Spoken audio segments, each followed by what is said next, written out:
Hello, English learners. Welcome back to the English Insight Podcast, your cozy place to learn real, easy English through real conversations. I'm Daniel. Hey, and I'm Sarah. So good to have you here with us again. We're here to keep you company with some natural, everyday English. Nothing too formal, nothing too serious, just a regular conversation you can listen to, repeat, and borrow for your own life. And today, we've got a great topic for you. We'll be talking about studying English and some common learning problems that a lot of students face. So, if you're learning English, this episode is definitely for you. That's right. We know that learning a new language can be tough, and sometimes it feels like there are a million things you need to improve. But don't worry. We're going to break it down for you and make it a bit easier. Exactly. Learning English doesn't have to be overwhelming. The first step is recognizing the challenges and finding ways to overcome them.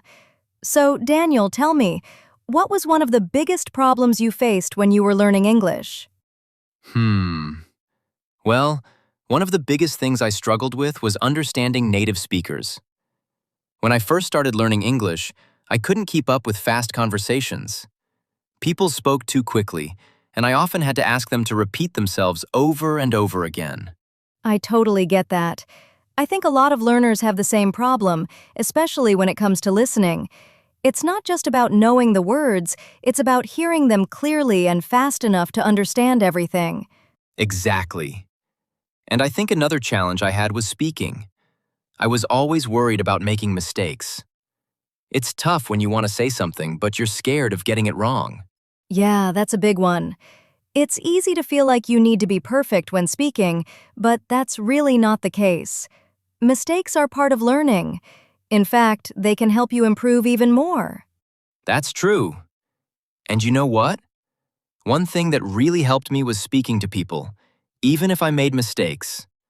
Just practicing and having conversations made me more comfortable over time. That's a great point. When you practice speaking with others, you get used to the flow of conversation, and it doesn't feel so scary anymore. Plus, it's important to remember that no one is expecting you to be perfect. The goal is to communicate, not to be flawless. Exactly. And that's something I've realized over time. If I focus too much on being perfect, I'll miss out on the chance to actually speak and practice. So, my advice is to just keep talking and not worry too much about the mistakes. Exactly. So, let's talk a little bit about how to improve those speaking skills. One way to get better is to find opportunities to practice, even if it's just with yourself. You mean like talking to yourself in English?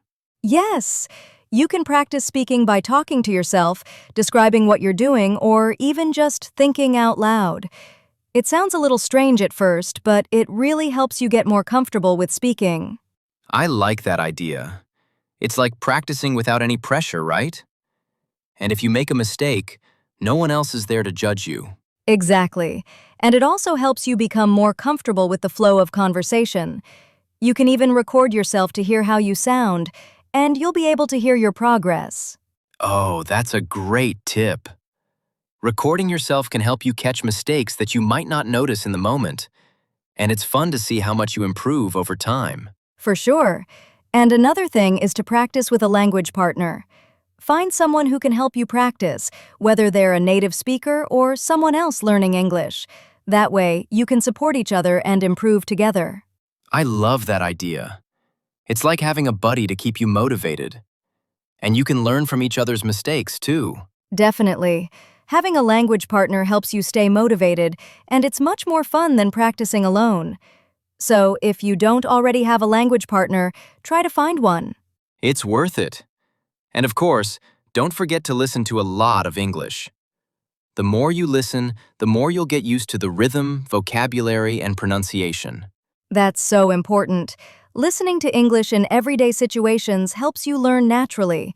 You can listen to podcasts, watch shows, or even just listen to music. It all counts. Yeah. And don't worry about understanding everything at first. Just keep listening and picking up new words and phrases bit by bit. Exactly. And remember, learning English is a journey. You won't get everything perfect right away, but the more you practice, the better you'll get. And the key is to enjoy the process. Right, exactly. You're not in a race. Just take it one step at a time. And most importantly, don't give up. Yes, stay consistent, keep practicing, and you'll see results. And don't forget, we're here with you every step of the way. Now, Sarah, what do you think about grammar? Is it something that students get too hung up on when learning English? Ah, grammar. It's such a tricky part of learning any language. I think a lot of students focus too much on getting their grammar perfect before they feel confident speaking. But honestly, grammar is important, of course, but it shouldn't stop you from speaking. Yes. I've noticed that some learners get so stuck on using the perfect grammar that they avoid speaking altogether. They're afraid of making mistakes and getting things wrong, so they don't practice. Exactly. But the truth is, nobody speaks perfectly all the time, not even native speakers. The goal is communication, not perfection. Exactly. And grammar comes with practice. The more you speak, the more you'll get used to the structure, and over time, your grammar will improve naturally. That's such a great point. I think students sometimes forget that learning English isn't about being perfect, it's about being able to communicate. And you can always learn more grammar as you go along. For sure. And one thing that really helped me was not being afraid to make mistakes. I used to be so nervous about my grammar, but once I let go of that fear, I was able to speak more naturally. Exactly. Don't let fear hold you back from speaking. It's okay to make mistakes, as long as you're trying. And the more you practice, the more confident you'll become. Right. And another thing I noticed when I was learning English was vocabulary. I didn't just focus on learning individual words. I tried to learn phrases and expressions that native speakers actually use. Oh, I love that. Learning phrases is so much more practical than just memorizing single words. When you learn phrases, you're learning how the language is actually used in real-life conversations. Exactly. When you learn phrases, it's like you're getting a little cheat sheet for conversations. You can use these phrases right away, and it makes you sound more natural. That's such a great tip. So, when you're learning vocabulary, try to focus on learning phrases, not just isolated words. For example, instead of learning the word help, learn the phrase, "Can you help me?" or "I need some help." Exactly. And these phrases are super useful because they'll come up in real conversations. You won't have to worry about translating in your head. You'll just know the phrase automatically. That's the beauty of learning phrases. It makes English feel more natural and less like a puzzle you have to solve every time. And Sarah, I have another question for you. What about listening comprehension? How can students improve their listening skills?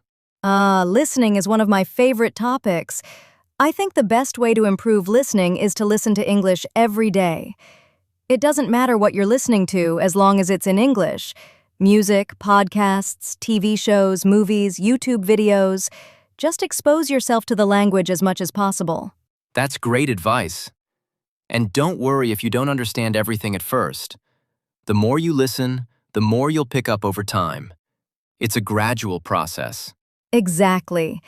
And also, try to listen to different accents and different kinds of English. There's British English, American English, Australian English, and so many others. Each one has its own style, so it's good to get used to them all. Yeah, I agree. I think one of the challenges with listening is that different speakers talk at different speeds. So, listening to a variety of accents and speeds really helps you get used to different ways of speaking. For sure. And another thing you can do is practice active listening. Instead of just having English in the background, really pay attention to what's being said. Try to understand the main idea and pick up new vocabulary or expressions. I like that. Active listening. So don't just listen passively, but focus and really try to understand. Yes, exactly. It's all about engagement. The more you actively listen, the more you'll improve your comprehension. And to go along with that, it's a good idea to watch things with subtitles at first. It helps you connect the words you hear with the way they're spelled, and it can really help you learn new words faster. Yeah, and once you're feeling confident, try watching without subtitles. It's a great way to challenge yourself and push your skills to the next level. It's like leveling up in a video game. And you'll feel so proud of yourself when you can understand more and more without needing subtitles. Exactly. And don't forget, you don't have to understand every single word to get the meaning. Focus on the big picture and the main ideas. That's what matters most. That's great advice. So, whether you're listening to music, watching TV shows, or just having conversations with others, keep listening and keep practicing. The more you do it, the easier it gets.